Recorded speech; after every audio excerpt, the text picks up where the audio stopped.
श्री कृष्ण गोविंद हरे मुरारी, हे नाथ नारायण वासुदेवा। श्री कृष्ण गोविंद हरे मुरारी, हे नाथ नारायण वासुदेवा।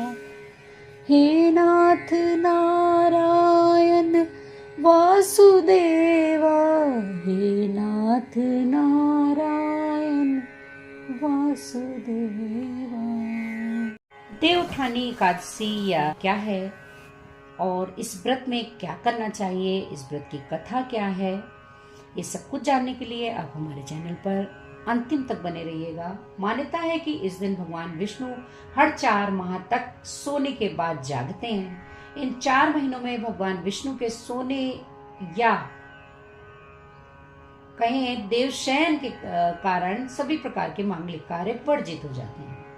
भगवान विष्णु के पुनः जागने के बाद ही सभी मांगलिक कार्य फिर से संपन्न होने लगते हैं। देव जागरण या देवउत्थान एकादशी होने के कारण उनको देवोत्थान एकादशी भी कहा जाता है। तो आइए जानते हैं इसकी कथा क्या है। देव राजा के राज्य में सभी लोग एकादशी का व्रत रखते थे।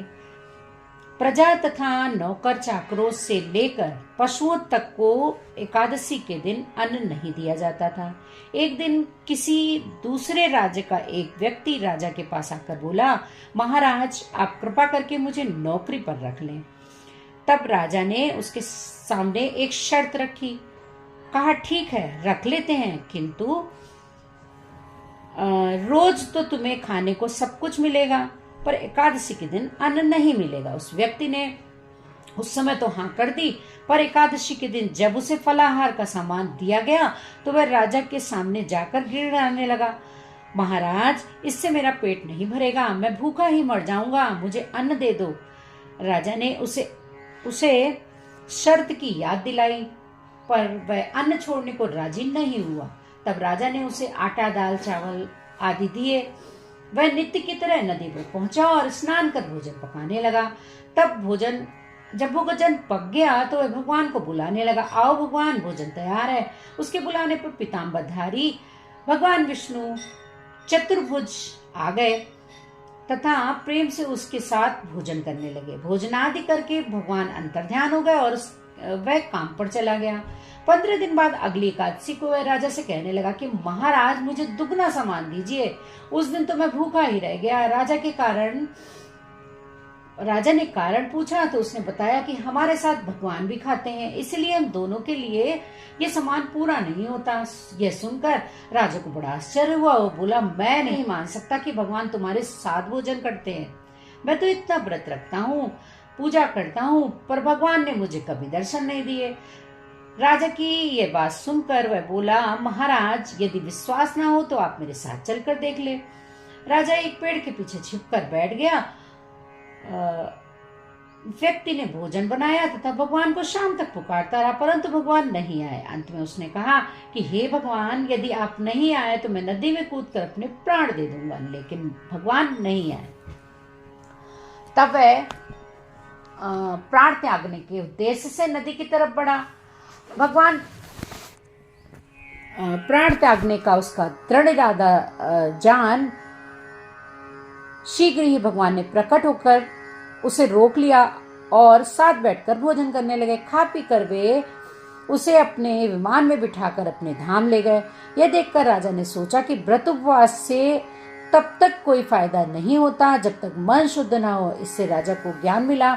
वह भी मन से व्रत उपवास करने लगा और अंत में स्वर्ग को प्राप्त हुआ। ये थी देवउत्थान एकादशी की पहली कथा और अब मैं दूसरी कथा सुनाती हूँ। एक राजा था, उसके राज्य में प्रजा सुखी थी। एकादशी को कोई भी अन्न नहीं बेचता था। सभी फलाहार करते थे, ना ही कोई बेचता था और ना ही कोई अन्न ग्रहण करता था। सभी फलाहार करते थे। एक बार भगवान ने राजा की परीक्षा लेनी चाहिए। भगवान ने एक सुंदरी का रूप धारण किया तथा सड़क पर बैठ गए। तभी राजा उधर से निकला और सुंदरी को देखकर चकित रह गया। उसने पूछा, हे सुंदरी, तुम कौन हो और इस तरह यहाँ क्यों बैठी हो? तब सुंदर स्त्री बने भगवान बोले, मैं निराश्रिता हूँ, नगर में मेरा कोई जाना पहचाना नहीं है, किससे सहायता मांगूं? राजा उसके रूप पर मोहित हो गया। वह बोला, तुम मेरे महल में चलकर मेरी रानी बनकर रहो। सुंदरी बोली, मैं तुम्हारी बात मानूंगी, पर तुम्हें राज्य का अधिकार मुझे सौंपना होगा। राज्य पर मेरा पूर्ण अधिकार होगा, मैं जो भी बनाऊंगी तुम्हें खाना होगा। राजा उसके रूप पर मोहित था, अतः उसकी सभी शर्तें स्वीकार कर ली। अगले दिन एकादशी थी। रानी ने हुक्म दिया कि बाजारों में अन्य दिनों की तरह अन्न बेचा जाए। उसने घर में मांस, मछली आदि पकवाए तथा परोस कर राजा के सामने के लिए राजा से खाने के लिए कहा। यह देखकर राजा बोला, रानी, आज एकादशी है, मैं तो केवल फलाहार ही करूंगा। तब रानी ने शर्त की याद दिलाई और बोली कि या तो खाना खाओ, नहीं तो मैं तुम्हें नहीं तो बड़े राजकुमार का सिर काट दूंगी। राजा ने अपनी स्थिति बड़ी रानी से कह दी तो वह बड़ी रानी बोली, महाराज, धर्म ना छोड़े, बड़े राजकुमार का सिर दे दें। पुत्र तो फिर मिल जाएगा पर धर्म नहीं मिलेगा। इसी दौरान बड़ा राजकुमार खेलकर आ गया। माँ की आंखों में आंसू देखकर वह रोने का कारण पूछने लगा, तो माँ ने उसे सारी वस्तु स्थिति बता दी।